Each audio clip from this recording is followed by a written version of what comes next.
Welcome to the geek scene. My first two videos have both been about Doctor Who, so I wanted to make one about something different. I decided on the Harry Potter books, which are some of my favorites.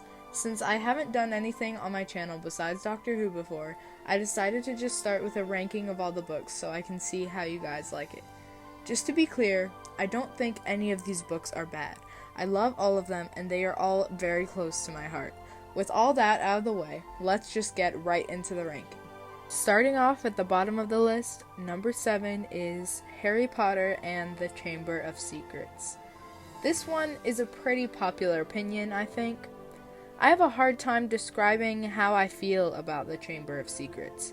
I think the reason I like it the least of all the books is that it just gets really wrapped up in the plot and doesn't have a lot of character development, which is something that I really need in a story.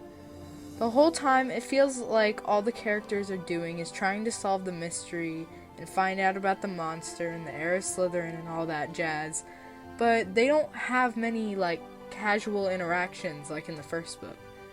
Of course, mystery is a staple of the Harry Potter series, but I think this book overdoes it and doesn't leave enough room for character interaction and development. You don't see those cozy scenes in the common room or the Great Hall much in this entry in the series, and those scenes make the story feel more personal and real. This book just feels like it's missing something important. The plot is fine, but the thing is, this story is almost all plot. Stories need a balance between plot and characters, and this book is just the weakest of the series in that aspect. Number 6 is Harry Potter and the Sorcerers Stone / the Philosopher's Stone. I think that a lot of people might place this book a bit higher on the list due to nostalgia and the fact that this is what started the series. I can appreciate that too, but when I put that aside, this book is really not that special apart from its wonderful introduction to the wizarding world. I think it does a fantastic job of allowing us to learn about this world alongside Harry, and it truly feels magical. This series consistently has amazing world building, and I think this book is great at slowly easing you into this wonderful new world. This entry in the series also perfectly sets up many things that come back in later books. This book is less focused on plot than the Chamber of Secrets and more focused on world building and character development. It is a lot of fun seeing the trio become friends and watching their relationship grow while they make their way through everyday lessons and fight the occasional troll. As I said, this book is just a really good beginning to the series. I just don't like the first couple of books as much as the later ones because I like the darker themes and tones, and the earlier books just don't do it for me. I get that they were written with children in mind and the books were supposed to become darker as Harry and the readers grew up, so I don't want to judge them too harshly. I can still enjoy these two books, just not as much as the darker ones. That is why they are at the bottom of the list. Number 5 is Harry Potter and the Goblet of Fire. I've seen a lot of people actually put this one as their top pick, and I just don't understand. I do think that this book has some great world building and introduces some interesting characters. The characters we already had got some good development as well. The trio are shown growing up, and Harry and Ron even have that falling out that they had, which I like because it was starting to feel kind of weird that after 3 going on 4 years, none of these characters ever got into any real fights with each other. I also think this book is a smooth transition between the lighter books and the darker ones. The biggest problem I have with this book is that a lot of the events are just unbelievable to me. The fact that the Hogwarts staff let Harry, a 14-year-old, compete in the Triwizard Tournament with 17 and 18-year-olds just because a Magic Cup said so is pretty stupid to me. How they even considered doing it when they knew it was probably a trap is beyond me. I also find it hard to believe that Barty Crouch Jr. was so good at pretending to be moody that literally no one, not even Dumbledore, figured out what was going on. I just can't believe how he was possibly that perfect. Ingredients for Polyjuice Potion were also missing from Snape's cabinet, so you would think someone in this school full of smart wizard teachers would put 2 and 2 together. This book also feels like it's entirely absorbed in the tournament, which is similar to the Chamber of Secrets being wrapped up in its plot. This book at least has some good character development though, so it's much better than Chamber of Secrets. Voldemort also returns to his body at the end of this book, and that's definitely a highlight. His return is very exciting and chilling, and it signals the beginning of the darker half of the series. Overall, I think this book is fine, it's just not one of my favorites. This part of the list is where I had some trouble. I love these books so much, and I switched these 4 around a lot, but I finally decided on an order. Number 4 is Harry Potter and the Prisoner of Azkaban. I really love this book. It introduces some of my favorite characters, Remus Lupin and Sirius Black. It features time travel, which you can see I am a fan of by looking at my other videos. The pacing is also great in this book, and I think it is the perfect length. One of my favorite parts of this book is learning about the Marauders. The idea of the Marauders map was already interesting and mysterious in itself, but finding out that the Marauders were actually Harry's dad and his friends was really fun. I love the emotional roller coaster of Harry feeling all this anger and hatred towards Sirius before he finds out that he wasn't the one that betrayed his parents. One of my favorite parts of this book is when Harry is confronted with the choice to let Lupin and Sirius kill Peter Pettigrew or save him, and he chooses to save him. This decision is a mark of Harry's character, and I really like when he says his father wouldn't have wanted his friends to become murderers. The frustration I feel when Pettigrew, aka Wormtail, escapes is sizable, but he plays an important role in future books, and I know it also wouldn't have felt very satisfying if they just caught him right then and there with no difficulty. Like I said before, I am a fan of the time travel at the end of the book, but I'm glad it was only heavily featured in this entry in the series because it would have gotten confusing pretty quickly in a world that is already full of magic. I think it was really cool seeing stuff like Harry getting hit in the head by a mysterious rock and the James Potter look-alike casting the Patronus be explained by the time travel. I also love that Harry and Hermione saved both Sirius and Buckbeak. It was a nice ending. Overall, I think this book is a super fun read and is a great entry in the Harry Potter series. Number 3 is Harry Potter and the Deathly Hallows.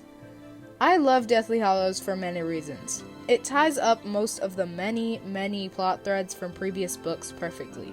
Rowling set up so many different ideas in previous books, yet she brings everything together in a satisfying way in this book. It feels action-packed from start to finish. I mean, come on, it starts with the Battle of the Seven Potters, ends with the Battle of Hogwarts, and has all the trio's adventures at places like Godric's Hollow and Gringotts in between. It has a lot of character development. Harry's character really grows when he learns about Dumbledore's past and has to get over the fact that Dumbledore never mentioned any of this stuff while he was alive, and Ron also has some growth when he gets over his jealousy after leaving Harry and Hermione on their own. I like that Slytherin's locket feeds on Ron's jealousy, which I think is his worst trait. It feels refreshingly different from the other books since the trio are on the run instead of at school. The Battle of Hogwarts is super fun and exciting to read. Though this book has all these things that I love, there are a couple of reasons that it's not higher on this list. First of all, I, like many Harry Potter fans, hate the epilogue with a passion. Like, bad enough that I refuse to consider it canon. Maybe I shouldn't let that bring this book down since it is the epilogue after all. But if Rowling felt the need to include it in the book, I'm gonna include it in the ranking of the book. One of the reasons I hate it so much is because almost everything about it is unrealistic or out of character to me. I don't even know how to describe it, but the dialogue between the characters is just weird. The fact that all the main characters ended up with their high school sweethearts is not realistic at all. It is just unbelievable that Harry would even consider naming his son after Severus Snape. Like, J.K. Rowling constantly tries to make Snape out to be some kind of hero, and he's just not. Don't get me wrong, what he did was very brave, and you could say it was heroic, but that doesn't cancel out his constant vicious and bully-like behavior towards students. I love Snape as a character because he's just really interesting to analyze, but he was not a good person. Harry would not just forget about all the times Snape was absolutely awful to him just because he protected him or whatever. Like, he was only doing it because of his weird infatuation with Harry's mother. My biggest problem with the epilogue is it just doesn't leave anything to the imagination. We don't get to wonder to ourselves how the characters' lives turned out. Some things shouldn't be explained, and I believe the future of the Harry Potter characters is one of those things. Another problem I have with this book is the whole thing where Harry dies and comes back to life. I mean, I think most parts of it are decently explained, so I don't have that much of a problem with it, but I just feel like it's sort of a cop-out. Other than those things, I really love this book, and I definitely think it deserves the number 3 spot on this list. Number 2 is Harry Potter and the Order of the Phoenix. This might be a particularly controversial placement. In my experience, you either hate this book or love this book. There is no in between. I personally love it. It's actually kind of weird how much I love this book now because this book is actually where I stopped reading Harry Potter the first time I read it. I was pretty young when I first read the series, and for some reason I stopped in the middle of this book. When I finally got around to rereading the series up to this point and reading the last 2 books for the first time at the beginning of this year, I absolutely loved this book and read it in 2 days, faster than I read any other Harry Potter book, and it's also the longest. A lot of people think that this book is too long and cluttered, and I agree to some extent. There are things that I could have done without, like the weird brain things that strangled Ron in the Department of Mysteries. The existence of Caps Lock Harry is also a big issue in this book for many people. While this version of Harry does get a bit annoying at times, I think Harry deserves to be upset in this book. He is already a 15-year-old with raging hormones. Add on to that the PTSD he has from seeing Cedric's death and Voldemort's return, along with the lack of information he's getting from people he loves, and the whole wizarding world calling him a nutcase. Personally, I would definitely be upset. Harry is really struggling emotionally in this book, rightfully so, and I like that that struggle is shown here. I also love Harry's relationship with Sirius. It's wonderful to see him interact with a parental figure since Harry hasn't had that before, and their growing relationship makes the death of Sirius at the end of the book hit that much harder. I love that this book handles government corruption because that isn't really something I expected to see in a Harry Potter book. It is extremely frustrating to see how the Ministry is trying its hardest to ignore Voldemort, but that frustration makes the end of the book so much more satisfying when they finally have to accept that Voldemort has returned. I just really love this book, and I always jump to defend it when someone is talking trash about it. Number 1 is Harry Potter and the Half-Blood Prince. If you've been keeping track of my list, you knew this one was coming. I'm pretty sure this is a fairly popular number 1 pick, but I'm still going to tell you guys why it's my favorite anyway. One of the biggest things I like about this book is that it sort of feels like a little break before the end of the series. While I do love all the crazy stuff going on in Order of the Phoenix and Deathly Hallows, it's nice to have this book in between them so we can have a moment to breathe. It still has its fair share of stuff going on, but I think it's a little more relaxed for most of the book than the book preceding it and the book following it. The beginning of the book has Harry dealing with the loss of Sirius, which I like because I think it's very important to show his grief. It would be weird if he just got over it super fast. It has the right amount of teen romance. I'm not very into that sort of thing in books, but I like it in this one because it's not overwhelming. This book focuses on characters that I think are some of the most interesting in the series: Voldemort, Severus Snape, and Draco Malfoy. I just love the mystery surrounding Draco and the fact that no one believes Harry when he is constantly saying Draco and Snape are up to something. It is frustrating but understandable when the other characters don't believe Harry, since Harry has always been very biased when it comes to Snape or Draco, and he hasn't really been right about them yet. I shared Harry's shock when he found out that Snape was the Half-Blood Prince, but when I reread it a while ago, I was wondering why I never guessed that. I think this book does a fantastic job of showing how biased our view of certain characters can become when reading these books, because Harry is very biased sometimes, and the books are in his point of view. Harry never thought that Snape could be the Half-Blood Prince because he thought that the prince was a good person, while Snape is definitely not.